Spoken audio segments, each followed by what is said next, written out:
But for years, real estate companies would raise, $1 million to $2 million per deal via crowdfunding. And it took a really long time to get to critical mass. So as an example, we recently had a sponsor raise $17 million in equity on the platform for a development deal in Nashville. And it was really this amazing moment when it felt like crowdfunded real estate deals could finally compete with larger institutional capital sources. And so I think that, as you look out to the next 10 years, it's going to be larger deals and larger dollars. So today, the average, capital raised via crowdfunding is probably $5 or $6 million per deal. If you look out 10 years, I think that retail crowdfunding is going to truly compete with institutions, and you're going to see check sizes of, 20, 30, 40, $50 million per deal. Hey guys, welcome back to the Fort Podcast. My name is Chris Powers, and I want to thank you for joining me today. This show is an open-ended discussion and journey covering real estate, business, entrepreneurship, and investing. I would love to hear from you by tweeting me at Fort Worth Chris on Twitter.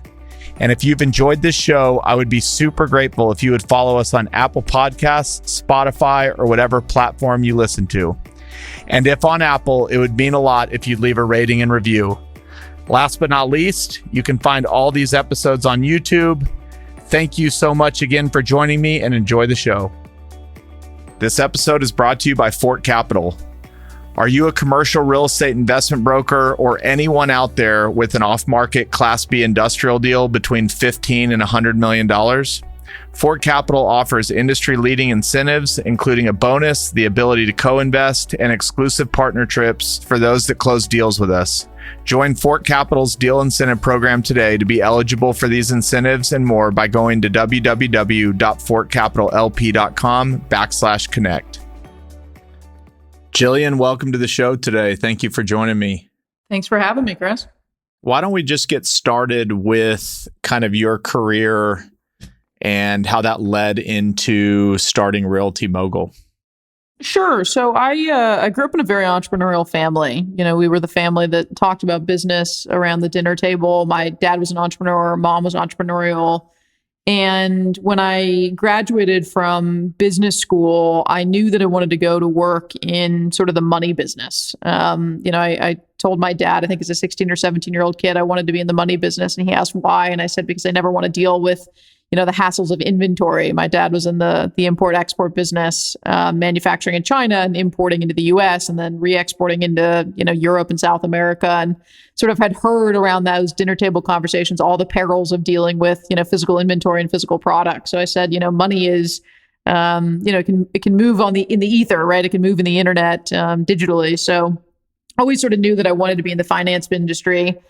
Graduated from university, went to work in banking, bounced around a little bit within banking. I worked for Bank of Tokyo Mitsubishi, but the majority of my time was in wealth management.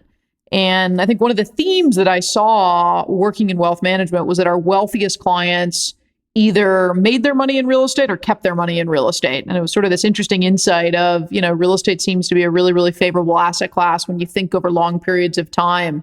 So was really interested in real estate. My grandfather developed properties in Los Angeles. So I grew up kind of around the real estate business. My mom was in luxury residential business, and my dad, through his business pursuits, owned some industrial and office assets as well. So always loved real estate. Kind of how I transitioned from banking into, digital finance and sort of the crowdfunding business. In 2012, the Jobs Act came out, which is a piece of legislation which changed the Securities Act really for the first time since the 1930s. And I was asked to opine on how that would impact the bank. And so I did an entire analysis, and I went back to my boss and essentially said, this really isn't going to impact the bank. I don't think it's anything you need to be worried about, but I'm going to quit and go start a company, around this political change. And originally the Jobs Act was crafted really for startups and small businesses, kind of your local bakery or your local pizzeria, sort of financing neighborhood type businesses. But there was nothing in it that prohibited, the sale of real estate investments online. And so that was kind of the interesting insight that I had, where I said, can we apply this piece of legislation to real estate? And that was really the inception story of the business. I love it. And I love the way you describe not having to manage inventory. I've never thought about it that way, but that was a great description. Will you set the tone for what crowdfunding in the real estate space looked like when you got started? You've been doing this a while. What did things look like at the time that you got started when this kind of idea around, democratizing access and the Jobs Act and all that was kind of coming to be? Yeah, it really didn't exist. I mean, we were one of the, first platforms, to come to market. And so there wasn't anybody to model after. I mean, we were very much, building this from scratch. If anything, I would say the greatest inspiration was Lending Club. So Lending Club, they're now a public company, but they were doing unsecured consumer debt.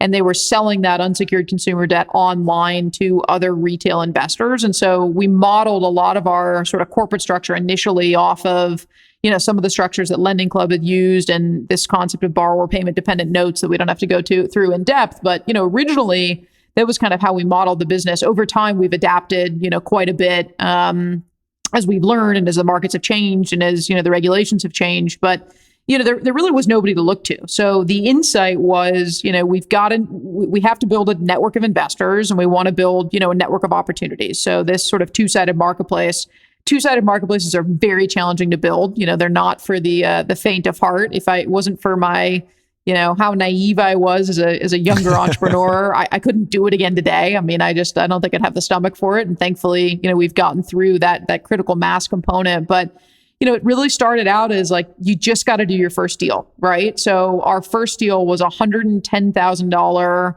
duplex in Compton. I mean, if you talk kind of, smallest deal we could find, and frankly, Compton's not a very good market or submarket, but, in that deal, we had 4 investors. One was my parents. One was, a childhood or really kind of a childhood adolescent friend from college. Another was a gentleman that I knew. And then the fourth was someone that I didn't know. It was, a gentleman who invested $25,000 online. I called him personally and I didn't introduce myself as the CEO. I just said, calling from RealtyMogul because I was trying to make it seem like we had a bigger company, in the early days. And it was kind of this eureka moment, right? So we had 4 investors who invested on the platform, 3 I knew and handheld, on the platform. And the other, I had no idea who he was. He was a gentleman based out of Houston, investing in this LA deal. We'd never spoken, at the time. The platform had, very little press, very little, trust elements or credibility or anything that might, make people feel comfortable, sending us money on the internet. But that was the first deal. And then the second deal was a $300,000 deal. And in that deal, we had, another couple of investors that I didn't know personally. And so, you could start kind of seeing like, wow, is this going to work? Right? Is this actually going to work? And, then we raised $1 million on the platform and then 10 million in aggregate on the platform and then 100 million in aggregate on the platform. And it was really just, one foot in front of the other. But, at the surface, crowdfunding is this idea of disparate investors pooling capital together to make an investment, right? In our case, they're all real estate investments, but theoretically it could be any type of investment. And it was pretty remarkable to see in those early days, folks come and invest that I'd never spoken to, I didn't know, they didn't know me. And it really gave me the courage and the conviction to keep going that there might actually be, a business there. There's something I want to ask that there's a lot I want to ask, but I think there's something unique that you said. Like most entrepreneurs, they will often say, if I knew what I was getting myself into, I might not have ever done it. If you had to go start another two-sided marketplace today, is there something that you learned along the way that you're like, okay, I now have these skills or I know this, it would be easier the second time around? Or is it as challenging every time you try and create it? I genuinely think it would be harder today. There's a lot more competition. It's easier to start businesses. It's cheaper to host. It's cheaper to get them live. And so that you've seen this, proliferation of online and digital businesses. I honestly wouldn't do it, Chris. I mean, you couldn't pay me enough money to start another two-sided marketplace knowing what I know and knowing sort of, forget even in the real estate space, right? It is so challenging. And, I'm a decade in now. I never could have imagined that it would have taken us a decade to get to, the scale that we're at. And I'm incredibly proud, right? I mean, we've now had investors invest nearly $1 billion, on the digital platform. Very, very, very proud of that. But, it's very challenging, right? I mean, I personally called every single investor in the early days of the business just to say hello, right? Not even to talk about the investments, but just to, try and build some credibility to, this digital platform. So I probably called a couple thousand investors in the early days, I sourced every real estate deal that we did in the early days. Thankfully, I have some wonderful, wonderful people now who, do that. But it's very, very challenging. You're building two businesses at once. And the bigger challenge, even more so than building two businesses at once, is that you have to build them in lockstep. So we're always out of balance, right? We always have either too many investors or too many deals, or vice versa. And so that's very challenging to manage, right? And it's challenging to staff. It's challenging to, keep morale up. It's challenging to, do right by both sides. And, there's always the conversation in our company, well, which side is more important, right? Is it the investors or is it the real estate companies? And my consistent, feedback to the team is neither side can be more important, right? They both have to be running efficiently. We have to perfect the basics on both sides for it to be a great business. And so that being said, they're always at odds, right? There's always a question of where do you deploy more resources? Do you deploy it on the supply side or the demand side? And, thankfully we're through most of that now, if not all of that. I mean, we've got good balance. We've got critical mass on both sides. We've got over 100 clients now on the real estate company side, and we've got 250,000 members on the membership or on the investor side. Not all of those have invested, but they're in our database. So we've gotten to enough scale now where it's not a conundrum day to day on where do you spend time. But for the first 7 years, probably that friction existed, and that's very, very, very hard. So kind of a cop-out way, but I wouldn't build another two-sided marketplace today. I think the competition is, just tremendous. Yep. I think, being in the real estate industry myself, as I think about 10 years ago, and this is from somebody that's not in the crowdfunding industry, you started at a place where naturally when things are new, there's the trust factor and the adopted set of rules is this going to work? Should we trust this system? And then I feel like we're at a place today where crowdfunding is like widely accepted. It's been around 10 years. The folks that maybe, weren't in it for the right reasons have gone away. And now it's a very accepted thing.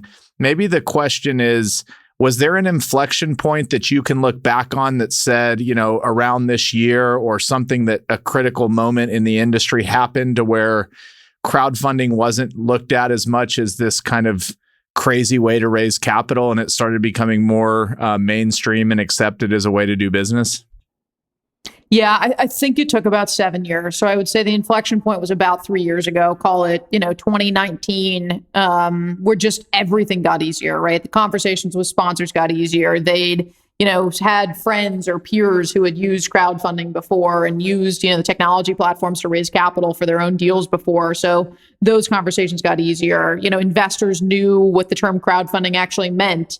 A lot of investors on our platform had, seen deals go full cycle. So they'd invested in a deal and then that deal had sold and, they'd had participation in whatever the outcome of that transaction was. So it took about 7 years, I think, to build the track record, build the credibility. And we were early, right? I mean, I think in hindsight, it's hard because you don't want to be too early because you end up spending a lot of money educating the market. And I think we were that company, right? We were the company. And a lot of our peers didn't survive, right? A lot of our peers just made poor economic decisions and didn't survive. But we were one of the companies that was early. We spent a lot of money educating the market. There were other companies who came in, later who, got the benefit of a lot of that education, which is fine, right? I mean, we always knew we were building this industry on our backs and it's something I'm really proud of. And I think our team is really proud of. And then you had other entrants who, entered way too late and they couldn't get critical mass because real estate companies and real estate investors had already sort of picked the platforms that they wanted to build, their portfolios on. So, I'd say if you're taking the question of do you want to be too early or too late, I'd rather be too early than too late because I haven't seen any of the, latecomers really bloom. But I'd say it was about 7 years in that it took to build that critical mass and really build the education on both sides.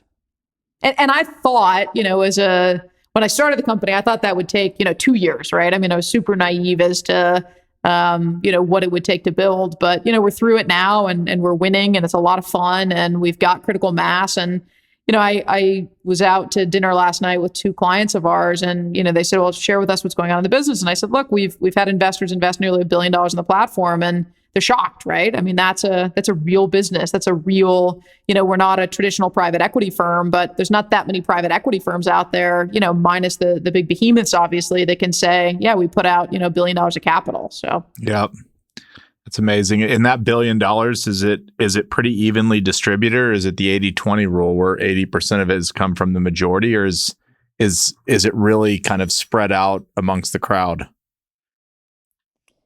I mean, look, it's pretty spread out, right? We've had close to 20,000 transactions, so that's a lot of people. It's a lot of activity, so it's pretty spread. There's certainly whales, right? There's certainly investors who have invested a couple $1 million, via the technology platform into, a bunch of offerings with different issuers or different, real estate companies or sponsors. But, our mission has always been to help make this asset class more accessible, right? So we don't want it to be the old country club network. We don't want it to be, behind closed doors. We want it to be behind, our password protected site, but, not something that's not accessible. So I think we've stayed true to that mission, all these years. Let's take a quick break to highlight this episode's sponsor, Juniper Square. If you aren't familiar with Juniper Square, it's an easy-to-use, all-in-one investment management software designed specifically for real estate owners. We have been using it at Fort Capital for several years now, and it has completely revamped the experience we're able to provide our investors through reporting, management, and efficiency. Here's Brandon Sedloff, Managing Director at Juniper Square, explaining more about their platform. When we started to look under the hood of these real estate investment managers that were telling us about their problems, one of the things that we identified was that kind of the operating system of record for managing a lot of the most important information was still spreadsheets. They have never been designed to be a system of record, right? And when we started looking at kind of why real estate reporting was the way that it was, what we found is that spreadsheets were being used as a system of record. And the problem that created was it makes it really hard to take this information, get the information out of spreadsheets, and get it into the hands of the people who need it the most, which are your investors. You can check out episode 37 to listen to my full conversation with Brandon, or visit cjunipersquare.com for more information. That's junipersquare.com. And now back to the show. So is the path forward really, like, it's not maybe necessarily a winner take all market, although, as these platforms gain more credibility, the top sponsors want to be there, and that will attract the top investors. And maybe I just answered my own question, but is the path forward how do we continue to get the absolute best sponsors to raise capital on our deals and the investors will follow? Or how do we become a place that, and I know you said it's both sides are important, but as you think about the next 10 years, what kind of gets you to become that ultimate brand name? Sponsor driven with the capital to back it up, or vice versa? It's both, right? I mean, that's that inherent friction that we were talking about earlier. I mean, I think there is still a big educational opportunity on the investor side. So, I still think that there's a lot of investors who are members on our platform, but they haven't actually made an investment, that just don't have the confidence to make that investment. And so how do you give people confidence? I think you do it through education. So we've got, big initiatives around thought leadership and education, and doing webinars, and writing white papers, and trying to really get people educated about real estate, about the risks of real estate, about, the potential benefits of investing in real estate. So I think that's really, really critical on the investor side. And then on the sponsor side, I think it's all about user experience, right? I mean, the sponsors care about two things. One, have the capital be there when they need the capital, right? So give them technology and give them the ability to raise that capital. And then two, their experience, right? So what does it look like on a go forward basis? And I think that's where we've really differentiated from some of the other platforms, is we've said, we're going to stay involved for the life of the transaction. We're going to help those sponsors, in any which way that we can. We're going to distribute K1s. We're going to run QC on distributions. We're going to, be the first line of defense if an investor has questions, assuming, we know the answer to that through the sponsor reporting.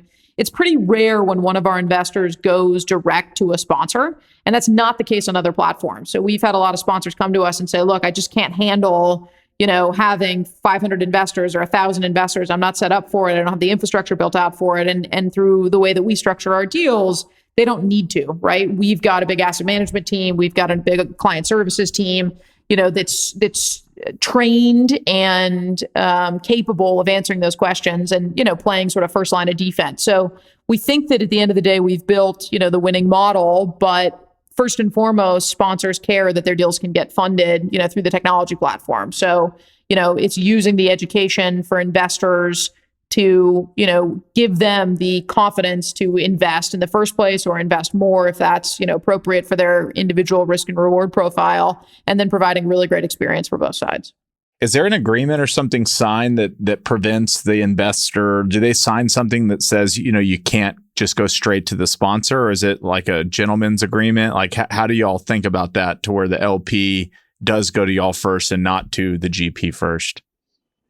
For questions or for like subsequent investments? Yeah, I guess both, honestly. Yeah. So on the question side, we don't sign, the investor doesn't sign anything. We bring enough value that they choose to, right? Mm-hmm. And so what I mean by that is we have investors who, they might come on our platform and choose to invest with 10 different sponsors. So it's much easier for them to go through, their dedicated client services person than it would be to reach out to those 10 different sponsors individually. So as long as we're providing, a high level of service and high responsiveness, and we run, SLAs on how quickly we respond to emails and pick up the phone, nothing drives me more crazy than companies that don't pick up the phone. So, like my team knows we pick up the phone, right? And we respond to emails and we respond to voicemails and we have SLAs and we measure our team by that. And we, bonus our team based on, timeliness, because I want people to be incentivized and aligned on the kind of white glove client service that I expect us to provide as a business. So it's not about the investor signing away, any rights. It's about us providing such a great level of service that they have no incentive to go elsewhere. How do y'all approve and vet sponsors? And has that changed over time? Like as this grows, what matters to you when a sponsor is getting on the platform? Yeah, so we have kind of two levels of vetting. One is sponsors have to meet our minimum qualifications. So, we're reviewing their requisite experience. We're looking at their track records. Sponsors also have to go through background checks, criminal checks, reference checks. And really what we're trying to figure out is, can the sponsor actually execute on this business plan, right? Do we believe that they're capable of executing on this business plan? And, are they not, criminals? Obviously is really, really critical. So that's what we're looking to vet out. What we can't vet out and what we don't propose to vet out is whether or not this deal is going to go exactly as according to plan, right? There's too many facets of the deal for us to be able to make that assessment. And so we don't try to make that assessment, but we try to have, minimum qualifications that those sponsors need to meet. And then we also have quality control metrics. So we have somebody who goes on site to the property to, vet, number one, that there's actually a property there, and vet two, that, there's not any, major obvious issues that are not being properly disclosed. So that's part of our quality control. We will review, environmental reports, we'll review PCA reports. And really, we're not trying to opine if those things are good or bad. What we want to make sure is that those items, if any items come up, are properly disclosed, because one of our core values is to empower investors. So give investors the information that they need so that they can make an appropriate financial decision for themselves, right? Like the beauty of crowdfunding is that it's self-serve. You as an investor get access to the information. You get to make the decision that's appropriate for you. And different investors have different risk and reward profiles, right? Some investors want to take a ton of risk and they want the potential for higher returns. Other investors want to take, less risk and have, the potential for lower returns comparatively. So we don't dictate what kind of risk and reward profile those investors should have, but we want to empower them with all the information to make an appropriate decision for themselves. Yep. And assuming that a sponsor's been on, what does it take for them to actually get a deal that passes y'all's test to be brought to investors? Is that something that y'all underwrite and collaborate with the sponsor, or how does a deal then get brought on once they've been approved as a potential sponsor? Yeah, that goes through our quality control metrics. So we'll visit the deal, we'll review the PCA, we'll review the environmental, we'll review, any of the third parties to ensure that there's not anything, outlandish or that would, disqualify the deal from being on the platform. And then we're also doing a quality control to ensure that there's not, material errors, right? So if we get a model, for example, that says that, this market's going to have 20% rent growth in year one, like I would deem that a material error, right? So, we're looking for sort of material errors like that, which, maybe the sponsor's aware of, maybe the sponsor's not aware of. Sometimes, you'll have an issue in a financial model that, we're QCing, to ensure that there's no material errors. Have you seen like institutional capital or family office capital? When I think of crowdfunding, I think of the individual giving access to folks that maybe not have had access in the past. But are you seeing that there's starting to become folks that show up to the table that always have had access, and now they're just looking at crowdfunding as another way to deploy capital? By and large, the majority of the capital is still truly individual investors. We have had some family offices. We have had some RIAs, that have deployed capital into various deals, through our technology with real estate companies. So, we've seen some of that, but really our mission has always been to empower individual investors. And so we don't spend time, specifically building products for, family offices or RIAs. How do y'all's REITs work? I'm assuming they're privately held and not publicly held. Like, what was the idea around the REITs and how do they work? Sure. So I guess just for starters, a REIT is a real estate investment trust, and it's a pool of assets. So as an investor on our platform, they can either invest in a specific deal, so like a specific apartment building, specific office building, specific shopping center, or into one of the real estate investment trusts or REITs, which are, pools of assets. We have two REITs. One is focused on income, and that has a variety of property types, so multifamily, office, retail. And then the other one is multifamily growth, and that's just for multifamily and just for value add deals. The reason we created the REITs is because we had a lot of investors saying to us, I either don't have the time, or I don't have the knowledge, or I don't want to pick and choose individual deals. RealtyMogul, will you pick them for me? And so we launched a registered investment advisor. That registered investment advisor, has the two REITs as clients, and it has discretion over, where that REIT capital is invested into. The other reason that we launched the REITs is because we wanted investors to have the ability to invest at a lower minimum so that they could build, trust and confidence in real estate, and they could also build trust and confidence, in RealtyMogul. So the investment minimum for the REITs at $5,000. The investment minimum for most of the individual assets is typically $25,000 or $35,000. The REITs are structured as public, non-traded REITs. So from a public perspective, we have the ability to bring in capital from accredited investors or non-accredited investors. The individual deals are limited to accredited investors. But just because they're public, they're non-traded. So you can't trade them on a stock market like, a traditional real estate investment trust. So, the structure allows for accredited and non-accredited investors to invest. It allows for lower minimums. And we do have a share repurchase program, but it's subject to certain limitations. So, it's not liquid the way that a publicly traded REIT is liquid. There's a discount for the first 3 years. There's a lockup, so you can't exit for the first year. And then it's subject to availability, right? So there's limits from the regulators on how many redemptions that we can do in any given year. So what I say to investors is, don't think of these as liquid vehicles. Real estate investments tend to be for the long term. Don't invest dinner table money. Really think about this as a long-term investment. But if you wanted liquidity, the process would be to let RealtyMogul know, hey, is it like a certain time of year?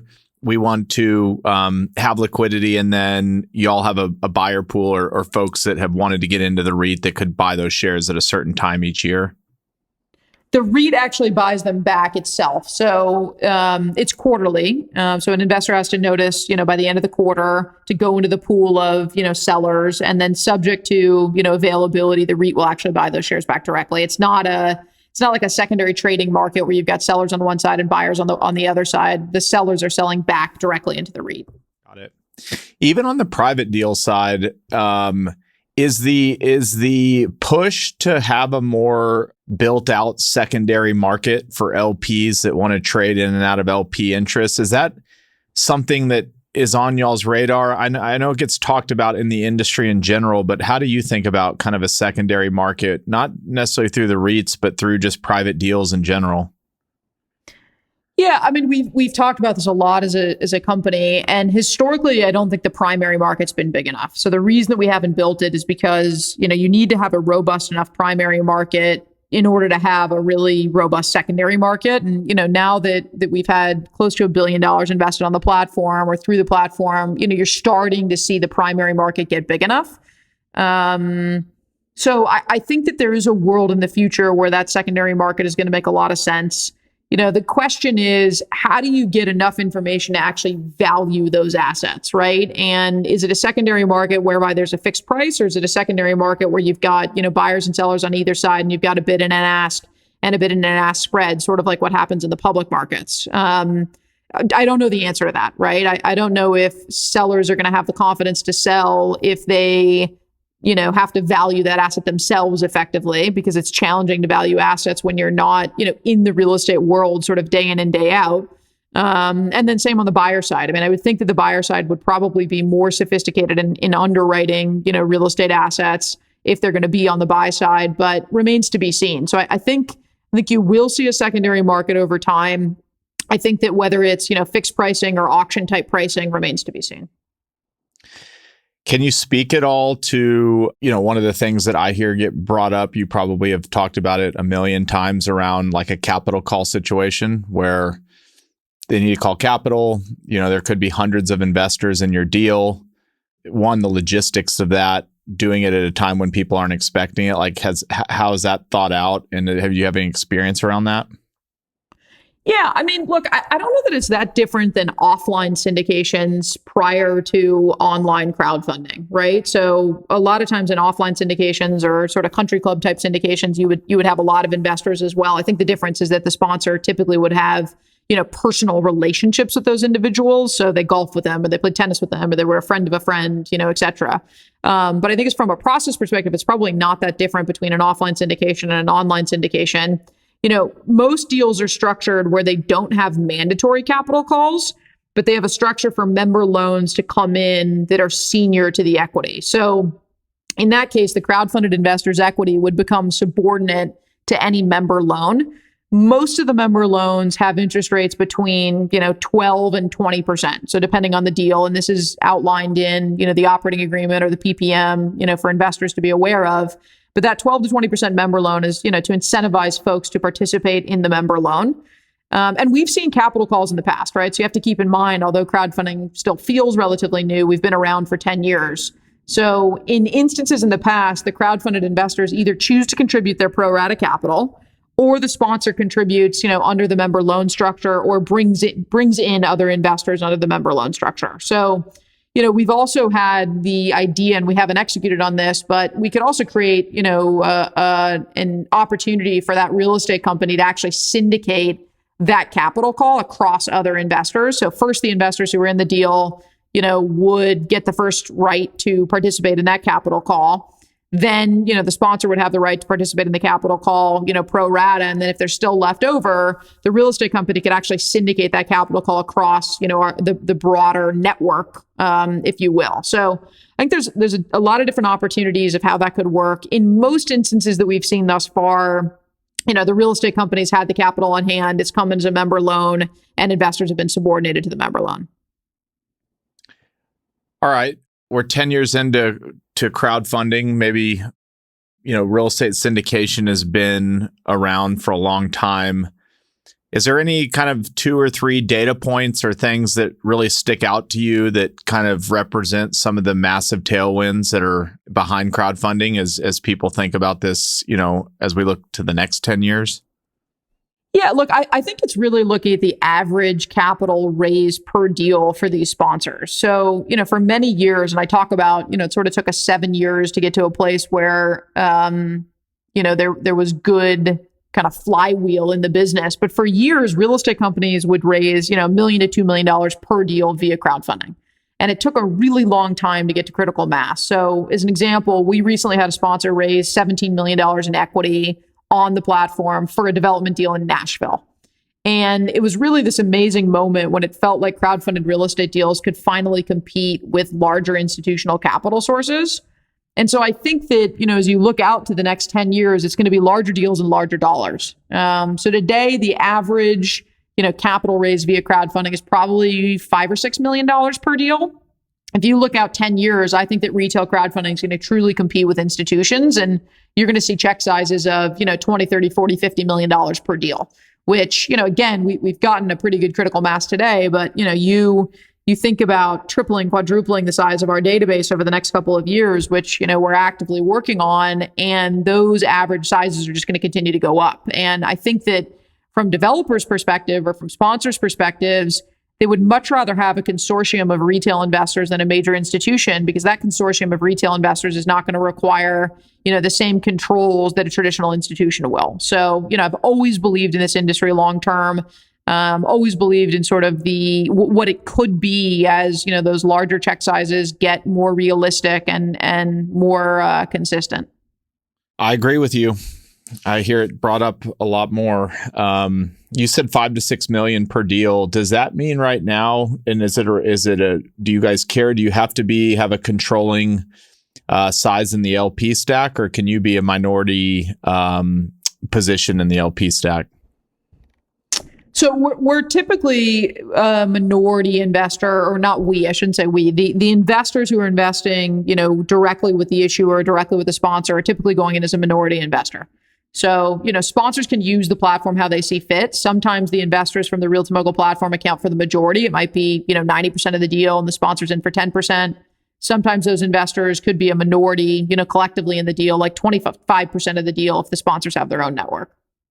And then the pathway to, from 250,000 to call it 1 million investors. Are you seeing a lot of the folks? Is it word of mouth, or is it, hey, look at the sponsors that RealtyMogul has on? Like, how are these people beginning to arrive, assuming that we've already kind of crossed the barrier that, crowdfunding is a very thing that we can trust? And now, like, what's the next 750,000? Great sponsors, LPs, word of mouth to friends and family that, they've done it. Like, how are you seeing most people show up? Look, I wish there was a silver bullet. There's no silver bullet. It's hard work. It's one investor at a time. My philosophy is that first and foremost, it starts with a great client experience. So, for our existing members and for our existing real estate companies, like, give them a good experience, right? Perfect the basics, pick up the phone, let them know that there's people on the other end of the phone, even though we are a, digital and technology company. And start there, right? And then that drives word of mouth. That drives a great reputation in the market. And then above and beyond that, it's search engine optimization, it's education, it's, me being on podcasts like this, it's live events, it's, really trying to get our name out there, get our brand out there, and attach real human beings to the brand who, deeply care about the success of both sides of the marketplace. All right, I'll end it on maybe one question. Don't mean to put you on the spot, but if there was like one idea or thing that like you think deeply about that maybe, folks in the industry are not thinking about, like, is there something that you think a lot about that either hadn't been created yet, or just something you want to see? Maybe we've already covered it, but like, what's the biggest thing that you think about over the next 10 years? Look, I wish I had a great answer for you, but I think it's keep putting one foot in front of the other, right? I mean, one of our core values is to empower the investor. So one of the things we really want to do over the next 10 years is broaden the types of deals that investors can invest in. So whether it's, cold storage or mobile home parks or, other types of product around real estate, and especially going into this next cycle, right? There's due to be some distressed deals going to this next cycle, right? So can we give investors the opportunity to invest in those types of transactions? I mean, it's all about access. How do we broaden access for this subset of investors? How do we help them find deals that they couldn't find on their own? 65% of the deals on the RealtyMogul platform to date have been multifamily. So we're really actively trying to broaden those types of investments. If, 10 years from now, I look up and 65% of the transactions on the platform are multifamily, we haven't succeeded, right? Because that core value of empowering people and providing broader access needs to expand beyond multifamily, right? Frankly, investors, if they want to be an active investor, they can go buy an apartment building. Most investors are not going to go buy, a data storage or an industrial building or, cold storage building. So I think going more into those specialty niches so that we can broaden access is really, really critical. All right. That was great. Jilliene, thank you for your time today. This was awesome. Yeah, thanks for having me, Chris. Hey everyone, it's Chris here again.